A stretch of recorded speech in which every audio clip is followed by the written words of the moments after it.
Madame et Messieurs les ministres de la République, Madame et Messieurs les représentants du corps diplomatique, chers collègues, chers invités. Ma première question est à destination du docteur Tabsoba, représentant résident au Togo. Monsieur le représentant, lors de la vague de la Covid-19, de nombreux experts annonçaient une très forte dégradation de la situation sanitaire, mais aussi économique et sociale sur le continent africain. Après 6 mois de propagation du virus, les économies africaines sont impactées, mais dans une moindre mesure qu'annoncée. Pouvez-vous nous éclaircir sur l'impact de la Covid-19 sur l'économie togolaise? Merci. Donc je tenais d'abord d'entrée de jeu à remercier AGET pour l'initiative de présentation du livre plan et également pour l'honneur qui a fait d'inviter l'institution que je représente et également apporter mes salutations aux différents invités dans leur cadre respectif. Alors, la question qui est posée d'entrée de jeu est la pandémie actuelle, la Covid-19 et l'impact sur l'économie, et avec un angle sur l'Afrique. Alors, peut-être la meilleure façon d'approcher la question pour le Togo, c'est de voir au niveau africain et comprendre, parce que le Togo n'est pas différent de la majorité des pays africains en termes d'impact. Au début de la crise sanitaire, on pensait que l'Afrique allait être sous les eaux. C'est ce qui était prévu, tout le monde avait paniqué. Mais en réalité, ce qu'on observe, c'est qu'on n'a pas les mêmes effets virulents que dans le monde occidental. Bon, il y a d'aucuns qui expliquent. Bon, je ne vais pas rentrer dans ce jeu-là pour expliquer parce que je ne suis pas l'érudit de la question. Mais au niveau économique, il est certain qu'on a un impact. Alors, pourquoi cela? L'impact n'est pas si limité que ça, parce que les économies africaines sont des économies extraverties. Donc, lorsque le monde, en général, en termes d'économie, ou les grandes économies tous, l'impact en Afrique est très fort. Et on l'a observé. Par exemple, pour le Togo, pour revenir au niveau granulaire, le premier cas a été annoncé le 6 mars par là. Et on observe dans les chiffres que sur 3 mois durant, l'économie togolaise a été impactée. Comme on veut dire d'éclaircir, je vais rentrer un peu plus dans les détails. Alors, ce qui est bien en économie, c'est les chiffres. Et l'une des sources les plus fréquentes qu'on a, c'est les données Google, à partir des informations sur les smartphones, les connexions et autres. Alors, avec ça, on est capable de dire où la majorité des gens vont. Et on le remarque clairement que dans le cas du Togo, autour du 6 avril, il y a eu un décrochage sérieux dans l'économie. Et les gens ont arrêté d'aller au niveau des activités productives. Et en même temps aussi, l'effet panique, l'effet d'incertitude dans l'économie a été observé. Et les conséquences de ça, comme le Togo est une économie assez extravertie, en étant un hub logistique, un hub financier, il a suffi par exemple que les aéroports s'arrêtent, qu'on voit l'impact. Il a fallu que les bateaux ralentissent leur course, qu'on voit l'impact. Donc, l'économie togolaise aussi, c'est une économie duale. Il y a l'économie formelle, c'est-à-dire les industries qui produisent souvent dans la zone franche pour exporter, ou le phosphate, ou les produits comme ça. Ce secteur-là n'a pas été tellement impacté. Mais l'économie réelle du pays, c'est-à-dire là où il y a le service, le commerce, tourné un peu vers l'inclusivité des acteurs économiques, on a vu un impact sérieux. Et avec le confinement partiel qu'on a eu, les couvre-feux qu'on a eu, il y a eu un décrochage. Et c'est autour du mois de juin, juillet qu'on a revu une reprise. Donc la tendance en Afrique, pour revenir un peu à un niveau général, on va dire qu'il y a eu un décrochage sur 3, 4, 6 mois, et disons 3, 4 mois dans les économies africaines, dans un territoire négatif.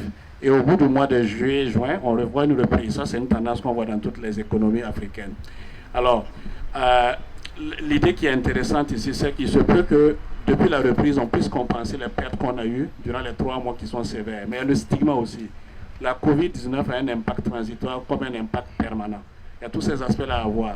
Soit on veut rentrer dans les chiffres, en termes de décrochage, au pic de la crise, l'économie togolaise au mois d'avril avait décroché d'à peu près moins 10%, grosso modo. Et lorsque ça a repris, au mois de juillet par là, on était autour de 13% de reprise. Donc vous voyez, lorsqu'on va annualiser tout ça, nous on projette au niveau du FMI pour le moment une croissance nulle. C'est-à-dire, ce n'est pas un territoire négatif ni positif, mais par rapport à un régime de croissance du Togo qui était autour de 5-6%, ça veut dire beaucoup de choses. Pour un point de pourcentage de croissance perdu, ça veut dire beaucoup de pauvreté, beaucoup d'impact sur le moral des investisseurs et autres.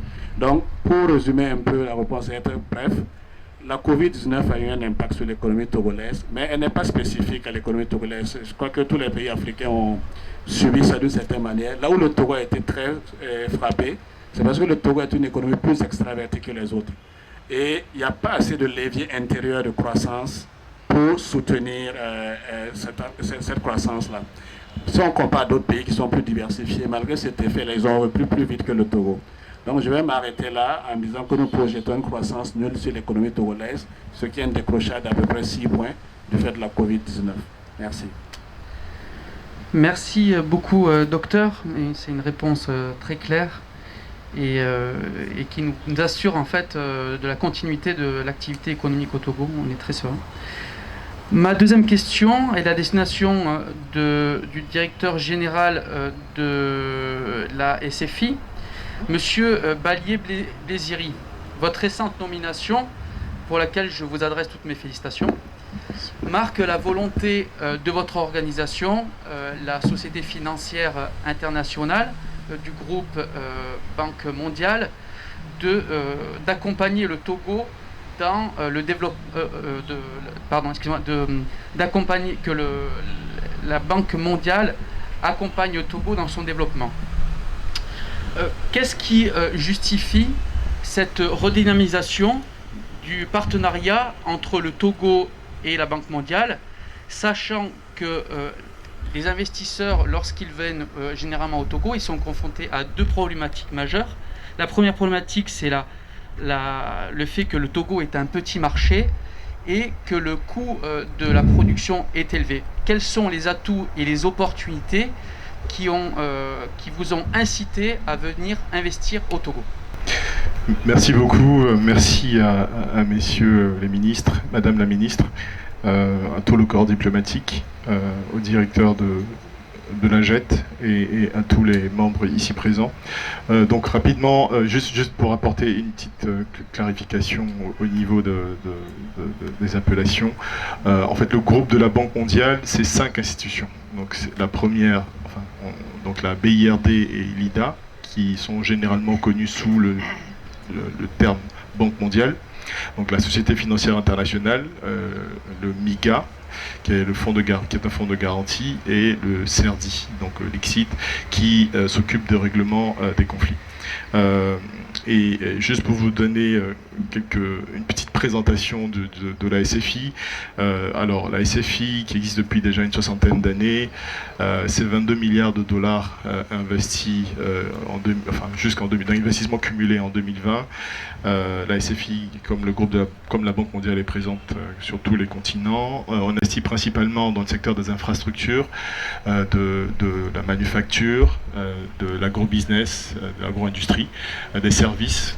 Par service, j'entends la santé, l'éducation, le tourisme, l'immobilier et les institutions financières. On investit aussi en capital investissement et en technologie de rupture. Donc rapidement, c'était juste pour vous donner une idée de ce que c'est la Société financière internationale. Pour répondre à votre question, je l'aborderai sous 3 aspects.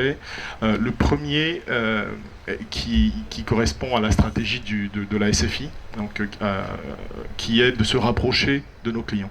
Je suis toujours un peu mal à l'aise quand on parle de petits marchés, parce que pour moi, je pense que tout est lié à la dynamique économique du pays. Donc si le marché était si petit que ça, je pense que beaucoup d'entre nous ne seraient pas présents dans le pays, parce que le Togo s'intègre dans un système régional et contribue à un certain avancement de l'économie régionale.